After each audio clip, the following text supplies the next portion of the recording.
जय श्री कृष्णा। प्रिय दर्शक बंधु, एक बार पुनः स्वागत है आप सभी दर्शकों का आपके अपने चैनल दर्पण ज्ञान गागर यूट्यूब चैनल में।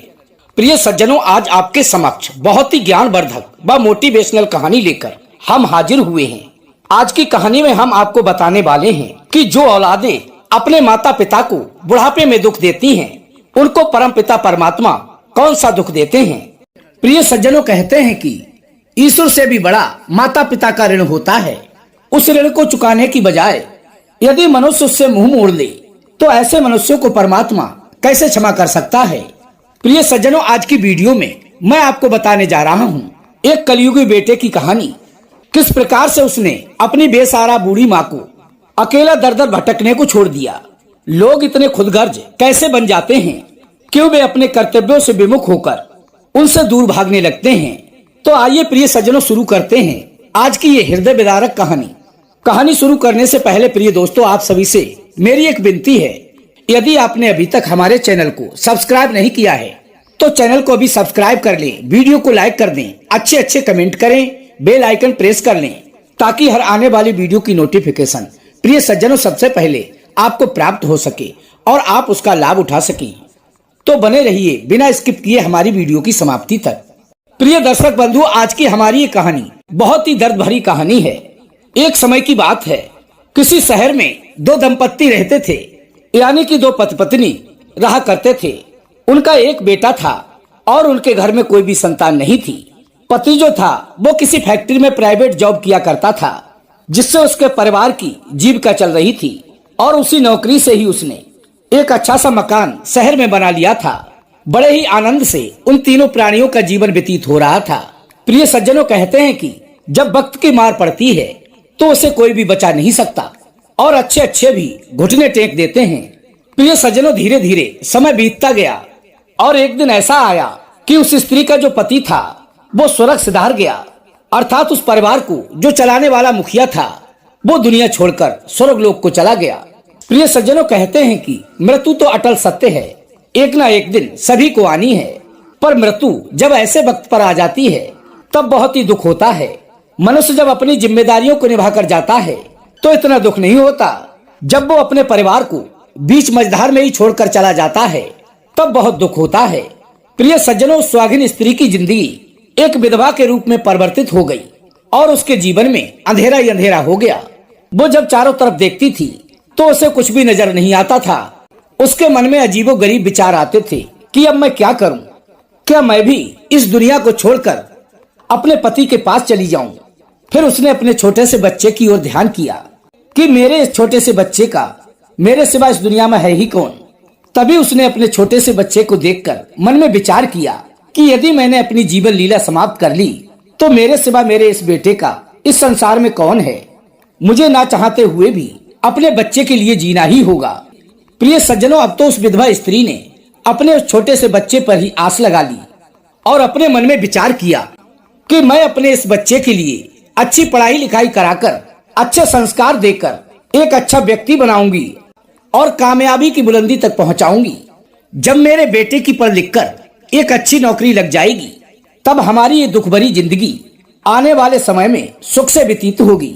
जब मेरा बेटा जवान हो जाएगा और जब मैं एक अच्छी सी लड़की देखकर उसका विवाह करवा दूंगी तो वह मेरे लिए एक सुंदर सी घर में बहू ले आएगा। मेरी बहू आने के बाद मेरा खूब ख्याल रखेगी, मेरी खूब सेवा करेगी, तब हमारे जीवन में फिर से सुख लौट आएगा। प्रिय सज्जनों, ये विचार करने के बाद वो विधवा माँ अपने बच्चे की भली प्रकार से परवरिश करने लगी, ठीक प्रकार से परवरिश करने लगी। उसका अच्छे से स्कूल में एडमिशन करा देती है।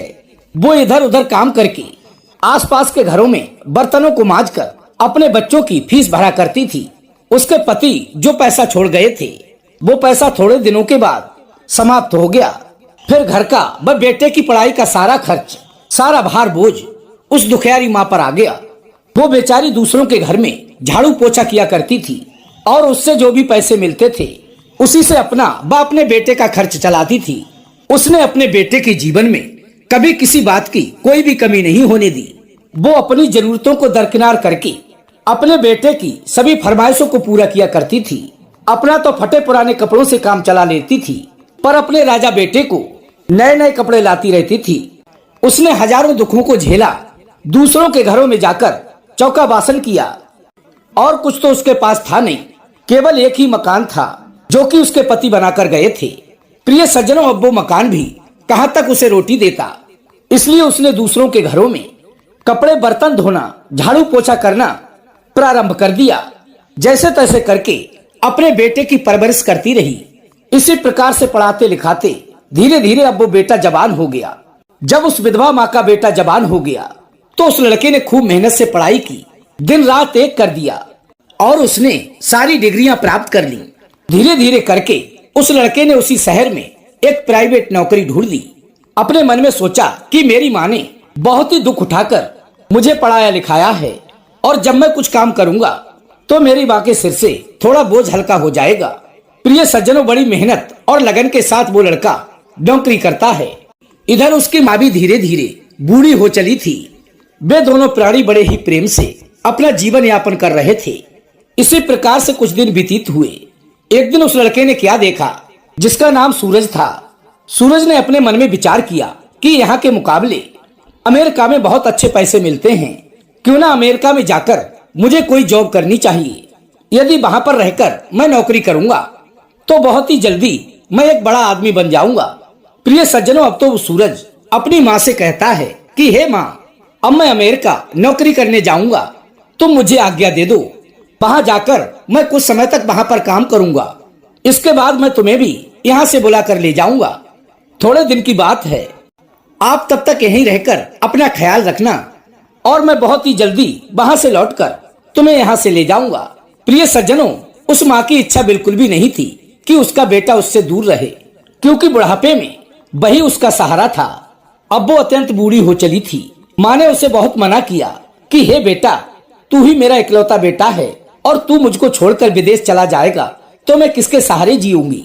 लेकिन वो बेटा कहने लगा कि नहीं माँ, तू बिल्कुल भी चिंता मत कर, मैं बहुत सारा धन कमाऊंगा, उसके बाद मैं घर वापस लौटूंगा, तब आकर के मैं अपना विवाह करूंगा, फिर तुम्हें किसी बात का कोई भी दुख नहीं रहेगा। फिर हम दोनों पति पत्नी मिलकर तुम्हारी खूब सेवा किया करेंगे। प्रिय सज्जनों, अपने बच्चों के सुंदर भविष्य के सपने देखने वाली माँ ने अधिक जिद करके अपने बेटे का दिल तोड़ना नहीं चाहा।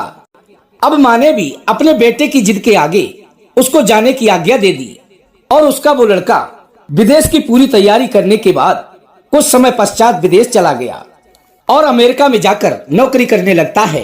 कुछ ही दिनों में उसने बहुत सारा धन एकत्रित कर लिया।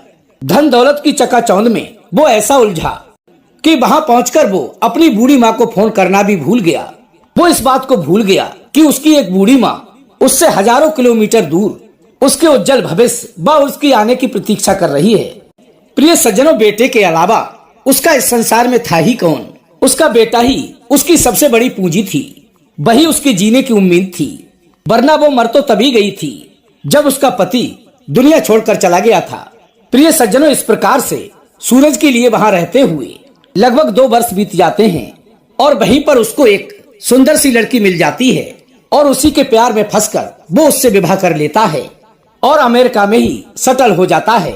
जब सूरज ने उस लड़की से विवाह कर लिया, तब एक दिन उसने अपनी माँ के लिए फोन लगाया। प्रिय सज्जनों, उसकी वो बूढ़ी माँ सदैव ही उसका इंतजार किया करती थी। वो अपने मन में यही सोचती रहती थी कि मेरा बेटा जब से गया है तब से उसने मेरी खबर तक नहीं ली है, पता नहीं वो किस हाल में होगा, वो ठीक है भी या नहीं। वो हर समय सोचती रहती थी कि काश मेरे बेटे का फोन आ जाए। प्रिय दोस्तों, एक दिन सूरज ने अपनी माँ के लिए फोन किया, और जैसे ही उसने अपनी माँ के लिए फोन लगाया और जब माँ से बात हुई तो वो कहने लगा कि हे माँ, मैं तेरा बेटा सूरज बोल रहा हूँ। प्रिय सज्जनों, अपने बेटे की आवाज सुनते ही उस माँ को ऐसा लगा जैसे किसी ने उसके कानों में अमृत के बूंद डाल दिए हों। अपने बेटे की आवाज को सुनकर के उस माँ का हृदय प्रफुल्लित हो उठा, खुशी से उसकी आंखें भर आईं। वो एकदम से पूछने लगी कि हे बेटा, तू कैसा है? तू जब से गया है तब से तूने मेरी खबर सुध तक नहीं ली। अच्छा, पहले तू ये बता, तुझे कोई परेशानी तो नहीं है? तुझे किसी प्रकार का दुख तो नहीं है? तू ठीक से भोजन तो कर लेता है? तभी बेटा कहने लगा कि नहीं माँ, मुझे किसी भी प्रकार की कोई परेशानी नहीं है, कोई भी दुख नहीं है। तू सुना, तू कैसी है? तो माँ कहती है कि हे बेटा, मैं ठीक हूँ, बस तेरा चेहरा देखने को तरस रही हूँ। आज तेरा फोन आ गया तो और ज्यादा अच्छी हो गई। तू बेटा परदेश में रहकर अपना खूब ख्याल रखना और ये बता तू मेरे पास कब आएगा। तभी उसने जवाब दिया कि हे माँ, तू बिल्कुल भी चिंता मत कर, मैं बहुत ही जल्द तेरे पास लौट कर आऊंगा। और यही बताने के लिए मैंने तेरे पास फोन किया है कि माँ, मैंने यहाँ रहकर बहुत सारा धन एकत्रित कर लिया है और एक सुंदर सी लड़की देखकर उससे विवाह भी कर लिया है। प्रिय सज्जनों, जैसे ही उसकी बूढ़ी माँ ने अपने बेटे के मुख से ये बात सुनी कि मेरे बेटे ने विवाह कर लिया है, तो उसको ये बात बहुत ही बुरी लगी। माँ तो अपने मन में सोच रही थी कि जब मेरा बेटा घर आएगा तो मैं अपने हाथों से अपने बेटे का सेहरा बांधूंगी और दुनिया देखेगी कि मेरा बेटा दूल्हा बनकर विवाह करने जा रहा है। क्योंकि प्रिय सज्जनों, हर माता पिता का ये सपना होता है कि उसके बेटे का विवाह धूमधाम से हो और सारी दुनिया देखे। लेकिन प्रिय सज्जनों, उस विधवा माँ के बेटे ने तो उसके सपनों को धूमिल कर दिया था। माँ ये सब बातें सोच सोच कर चुप हो गई। तभी सूरज पूछता है कि हे माँ, तुम शांत कैसे हो गई? क्या मेरी शादी की बात सुनकर तुम्हें खुशी नहीं हुई? तभी माँ कहने लगी कि नहीं बेटा, ऐसी कोई बात नहीं है। जैसा कि तुम समझ रहे हो, मेरी तो तुम्हारी खुशी में ही खुशी है। यदि तुमने विवाह कर लिया तो अच्छा ही किया, तुम दोनों आराम से खुश रहो। तभी उसका बेटा बोला कि हे माँ, तू बिल्कुल भी चिंता मत कर, तेरी बहू ऐसी वैसी नहीं है, लाखों में एक है। वो देखने में बहुत सुंदर है और तेरी खूब सेवा करेगी, और जब तू देखेगी ना तो उसे देखती ही रह जाएगी। प्रिय सज्जनों, अपने बेटे के मुख से ये बात सुनने के बाद वो बूढ़ी माँ जोर जोर से हंसने लगी। अब वो सारी बातों को भूलकर बहुत ही खुश थी। इसके बाद प्रिय सज्जनों, फोन कट जाता है। उस दिन के बाद सूरज ने कभी भी अपनी बूढ़ी माँ के लिए फोन नहीं किया। बेचारी वो बूढ़ी माँ सुबह से लेकर संध्या तक इंतजार करती रहती थी कि कब मेरे बेटे का फोन आए, कब मेरा बेटा घर वापस आएगा। अपने बेटे के फोन व आने का इंतजार करते करते इस प्रकार से 5 वर्ष बीत गए। 5 वर्ष के बाद उसका बेटा फिर एक दिन फोन करता है, और जब वो उसको फोन करता है तो जैसे ही माँ फोन उठाती है तो अपने बेटे की आवाज को सुनकर वो माँ फिर से खुश हो जाती है। उसके बाद माँ कहती है कि हे बेटा, तू कब आएगा? तुझे देखने को तो मेरी आंखें तरस गई हैं। तेरा इंतजार करते करते 5 वर्ष बीत गए। 5 वर्ष के बाद आज तूने फोन किया है, क्या तुझे मेरी याद नहीं आती? अब तू जल्दी से ये बता दे कि घर कब आएगा। मैं प्रतिदिन सुबह से लेकर संध्या तक तेरा इंतजार करती रहती हूँ, तेरी राह तकती हूँ। तुझे जो भी खाने वाली वस्तु पसंद है, मैं प्रतिदिन सुबह उठकर उसे बनाकर रख देती हूँ कि पता नहीं मेरा बेटा कब आ जाए और हमसे आकर वो वस्तु खाने को मांगने लगे। इसलिए मैं रोज उसे बनाकर रख देती हूँ और बेसब्री से तेरा इंतजार करती हूँ, लेकिन तू है कि आता ही नहीं। तभी प्रिय सज्जनों, सूरज कहता है कि हे माँ, तू बिल्कुल भी चिंता मत कर। 5 दिन के बाद मैं तेरे पास आ रहा हूँ। और हाँ माँ, तेरे लिए एक खुशी की और बात बताऊं, अब तो तेरा एक पोता भी हो गया है। तेरा पोता 4 साल का हो गया है और वो पूछता है कि मेरी दादी कहाँ है, मेरी दादी को दिखाओ। इसीलिए हे माँ, अब मैं तुझे बुलाने आ रहा हूँ। अब तुझे चिंता करने की कोई भी जरूरत नहीं है। अब मैं तुझे हमेशा हमेशा के लिए अपने पास बुला लूंगा। अब तुझे अकेला नहीं रहना पड़ेगा। अब तू हमारे साथ यहीं पर रहेगी। अब तुम जल्दी से तैयारी प्रारंभ कर दो। माँ, तू मना मत करना। अपने सभी लोग मिलजुल कर अब यहीं पर रहेंगे, आराम से जीवन व्यतीत करेंगे। प्रिय सज्जनों, अपने बेटे के ये शब्द सुनते ही वो बूढ़ी माँ बहुत ही प्रसन्न हो जाती है। तभी वो बूढ़ी माँ कहती है कि हे बेटा, मैं तुझसे एक बात कहूँ, यदि तू बुरा ना माने तो। तभी लड़का कहता है, कहो माँ, तुम क्या कहना चाहती हो? तो सूरज की माँ कहती है कि हे बेटा, तूने पैसा तो बहुत कमा लिया होगा, अब अपनी बहू व बेटे को लेकर तू मेरे पास आ जा, हम सभी लोग यहीं पर मिलजुल कर रहेंगे। तभी वो बेटा कहता है कि नहीं माँ, मैं बाहर रहकर क्या करूँगा, यहाँ पर मेरी अच्छी खासी नौकरी है और मुझे यहाँ पर बहुत ही अच्छा लगता है। इसीलिए मैं तुम्हें भी यहीं पर बुला कर लाऊंगा और तुम भी अपनी बची कुची जिंदगी अपनी बहू व पोते के साथ व्यतीत करना। तभी उसकी माँ पूछती है कि हे बेटा, पहले तू ये बता, तेरे उस अमेरिका में मंदिर वगैरह है कि नहीं है?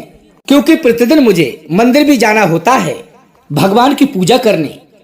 तभी उसके बेटे ने कहा कि हाँ माँ, है ना मंदिर, अपने घर से थोड़ी ही दूर पर मंदिर है और तेरी बहू तो गाड़ी भी चला लेती है, वो रोज तुझे मंदिर ले जाया करेगी। तुझे यहाँ पर किसी भी प्रकार की कोई तकलीफ नहीं होगी। तू एक बार मेरे साथ यहाँ आकर तो देख। प्रिय सज्जनों, इस प्रकार अपने बेटे के बार बार कहने पर वो बूढ़ी माँ भी अमेरिका जाने की हाँ कर देती है। उसके बाद फोन कट जाता है। इधर वो माँ प्रतिदिन उसका इंतजार करती है। अब तो इंतजार में उसका एक एक पल एक एक वर्ष के समान गुजरता है। वो अपने मन में सोचती है कि मेरा बेटा तो 5 दिन के लिए कह रहा था कि मैं तुझे लेने आऊंगा। 5 दिनों के बाद वो आ जाएगा। 2 दिन तो बीत चुके हैं। इधर माँ भी अपने बेटे के लिए अच्छी अच्छी मिठाइयाँ बनाकर रखती है। प्रिय सज्जनों, इधर क्या होता है, जैसे 5 दिन व्यतीत होते हैं तो उस बूढ़ी माँ का बेटा सूरज अपने घर के दरवाजे पर आकर कुंडी खटखटाता है। तभी माँ दौड़ी दौड़ी उस दरवाजे के पास जाती है। दरवाजा खोला तो उसने अपने बेटे को खड़ा पाया। अपने बेटे को सामने देखकर वो एकदम खुशी से झूम उठी। तभी सूरज कहने लगा कि हे माँ, देखो मैं आ गया हूँ। बड़ी ही खुशी के साथ माँ अपने बेटे को घर के अंदर बुला कर ले जाती है और अपने बेटे को बाहों में समेट लेती है। बार बार उसके मस्तक को चूमती है। कहने लगी कि हे बेटा, तुझे गए कितने दिन हो गए। तू जब से यहाँ से गया था तो ऐसा नहीं था। अब तू लंबा तो हो गया है लेकिन बहुत ही कमजोर हो गया है। आज प्रिय सज्जनों, प्रफुल्लित होकर उस बूढ़ी माँ ने अपने बेटे को गोद में भर लिया और उसकी आंखों से सोता ही खुशी के आंसू बहने लगे। अब प्रिय सज्जनों, उस माँ ने अपने बेटे पर ममता बरसाना प्रारंभ कर दिया। जो उसने अच्छे अच्छे पकवान व मिठाइयाँ बनाकर रखी थी वो लाकर बड़े ही प्रेम से अपने बेटे को खिलाई। उसके बाद सुंदर सुंदर भोजन बनाया और दोनों माँ बेटों ने बैठकर साथ साथ भोजन किया। तभी सूरज ने कहा कि हे माँ, मेरे पास भी अधिक समय नहीं है। मैं तो तुझे यहाँ से लेने आया हूँ। रुकने का मेरे पास समय नहीं है। अब तू जल्दी से तैयार हो जा। तब तक मैं किसी प्रॉपर्टी डीलर के पास जाता हूँ और अपने इस पुश्तैनी मकान को बेचने की बात करता हूँ।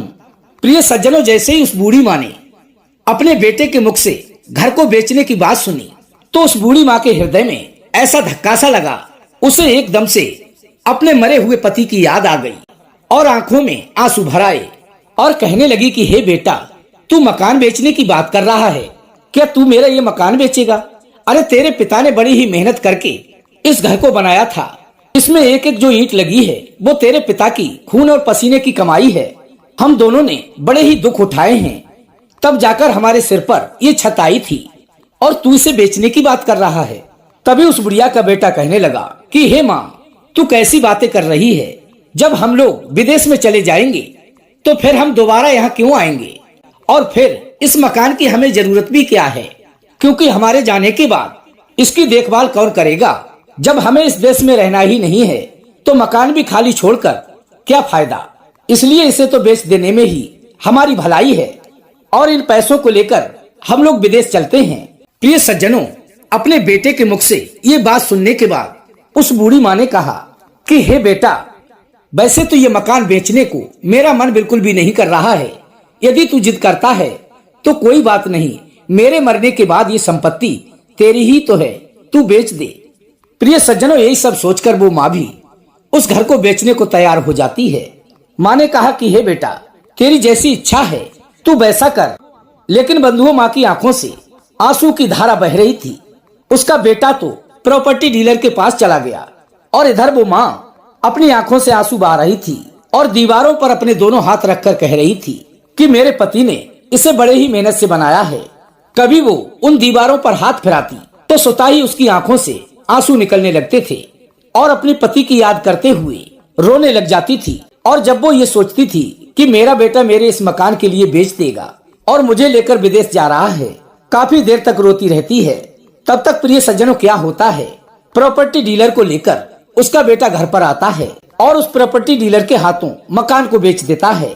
पैसों को लेकर के वो अपनी माँ से कहता है कि हे माँ, अब तू जल्दी से तैयार हो जा, क्योंकि अमेरिका में तुझसे मिलने के लिए मेरा बेटा अर्थात तेरा पोता तेरा इंतजार कर रहा है।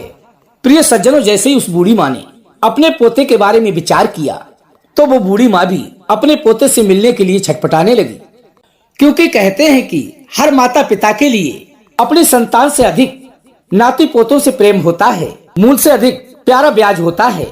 अब वो अपने बेटे से कहती है कि हे बेटा, अब तू मुझे जल्दी अमेरिका ले चल। मेरे पंख नहीं है, नहीं तो मैं उड़कर अपने पोते के पास पहुंच जाती। तभी उसके बेटे ने जवाब दिया कि हे माँ, तू उड़कर ही विदेश पहुंचेगी। तभी माँ कहने लगी कि हे बेटा, मैं समझी नहीं। तब उसका बेटा उसे समझाता है कि हे माँ, मैंने तेरा वीजा बनवा दिया है, तू हवाई जहाज से यात्रा करेगी और जल्दी ही अपने पोते के पास पहुंच जाएगी। अब तू अधिक देर तक खड़ी खड़ी समय बर्बाद मत कर और जल्दी से तैयार हो जा।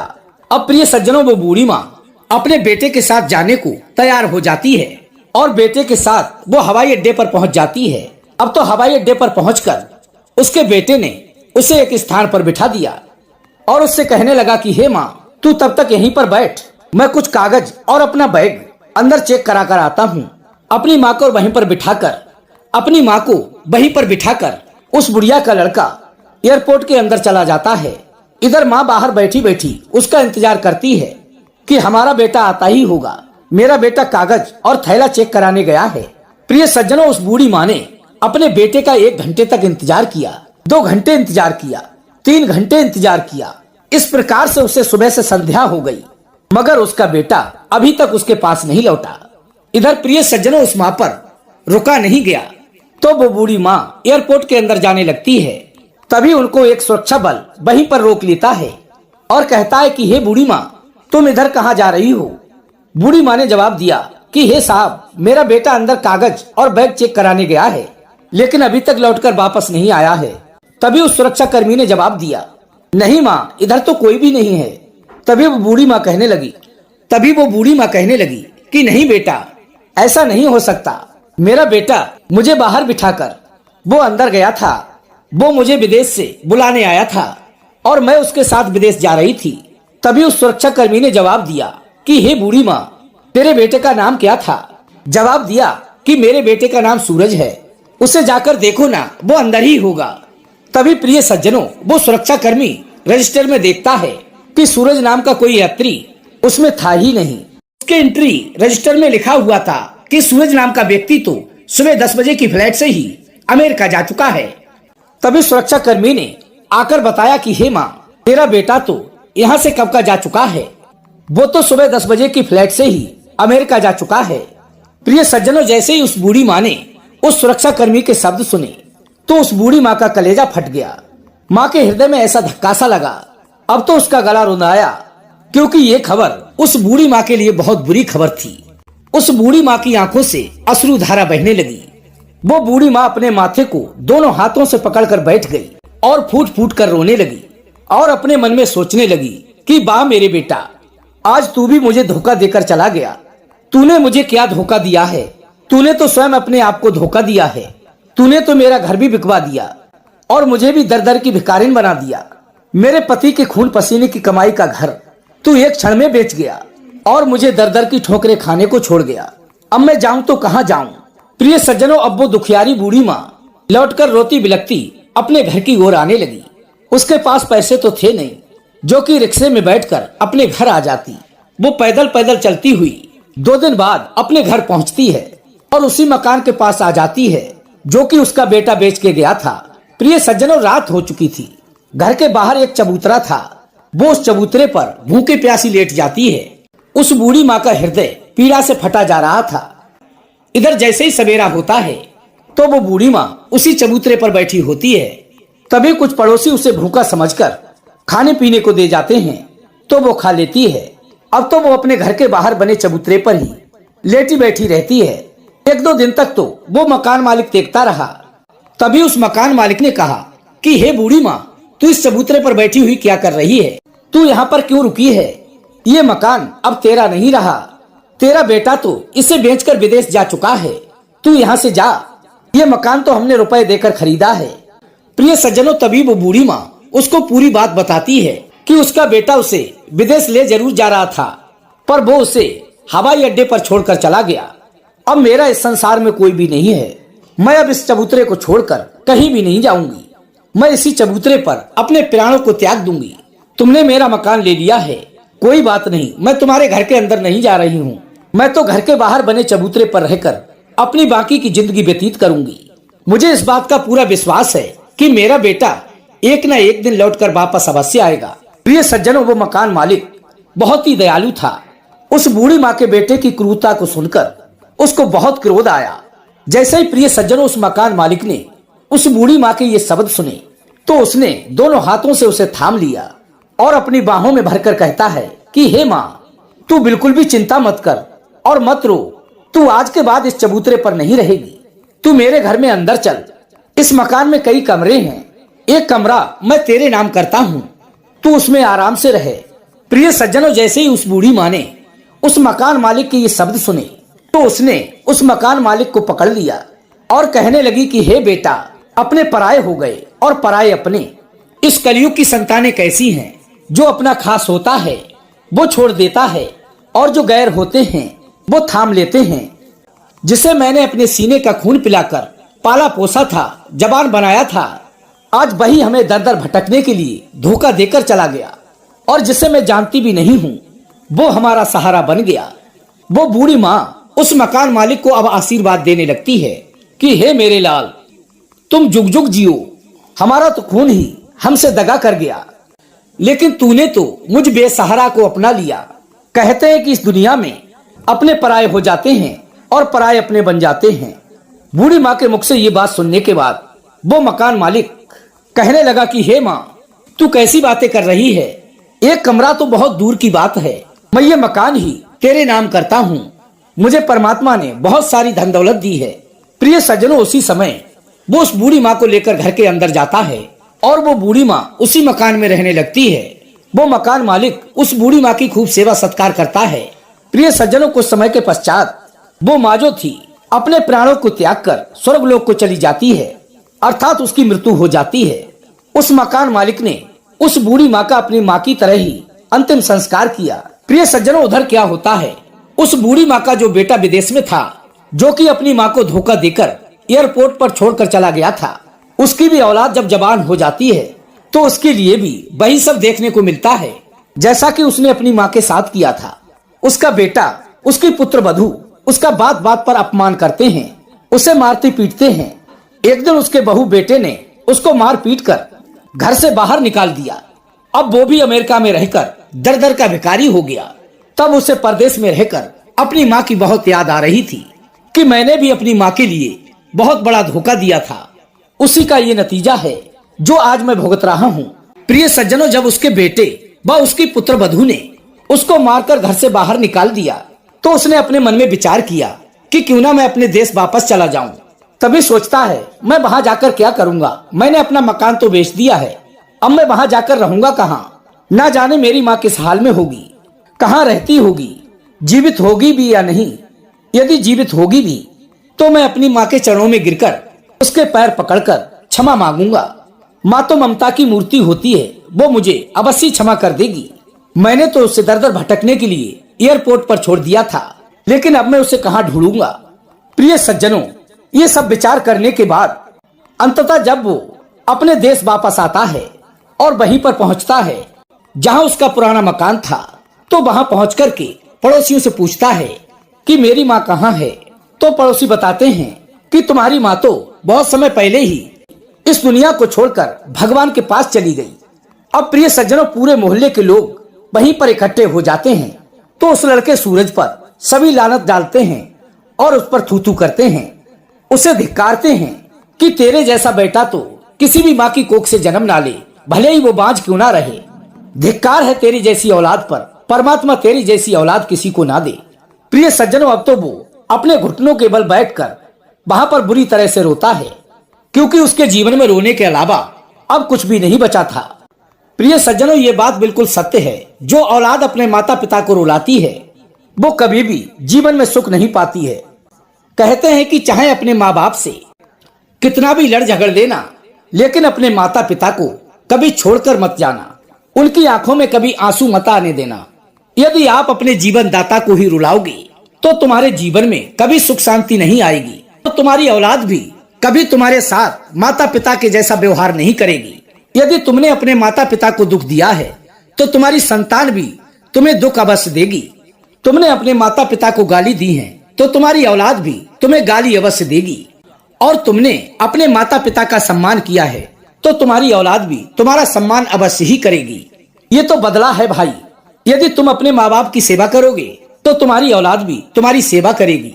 आप जिंदगी में चाहे कितने भी बड़े आदमी बन जाना, लेकिन अपने दिल के कोने में अपने इन देवतुल्य माता पिता को अवश्य बनाकर रखना, क्योंकि माता पिता औलाद के भगवान होते हैं।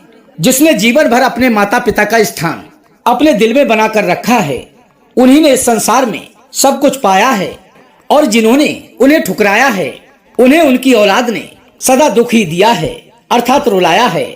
यही यहाँ की सच्चाई है, यही यहाँ का नियम है। प्रिय सज्जनों, मैं उम्मीद करता हूँ ये कहानी आपको अवश्य पसंद आई होगी। यदि वीडियो पसंद आई हो तो अपनी राय कमेंट बॉक्स में अवश्य भेजें। वीडियो को लाइक करके चैनल को सब्सक्राइब अवश्य कर लें। अपने सगे संबंधी व मित्रों तक वीडियो को शेयर अवश्य करें। प्रिय सज्जनों, हम कल फिर मिलेंगे इसी प्रकार की ज्ञानवर्धक चर्चा के साथ। इसी के साथ प्रिय दोस्तों, राधे राधे, जय श्री कृष्णा।